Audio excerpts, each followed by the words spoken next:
Le match touche presque à sa fin dimanche dernier sur ce stade de Saint-Germain-les-Vergnes. Alassac est en train de perdre le match quand l'un des attaquants du club d'Alassac porte un coup à l'arbitre. Aujourd'hui, le président cherche à comprendre.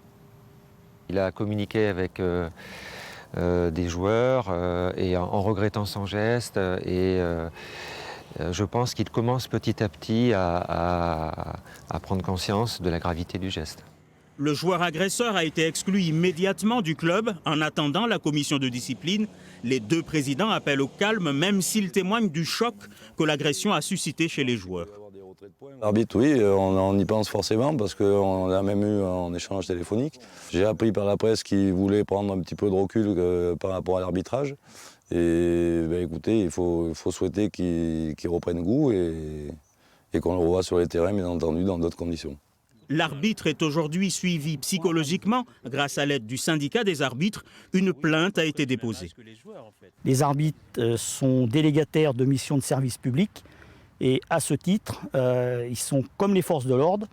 Un auteur de violence sur un arbitre officiel encourt à ce jour une amende entre 45 et 75 000 € et de la prison ferme entre 3 et 5 ans.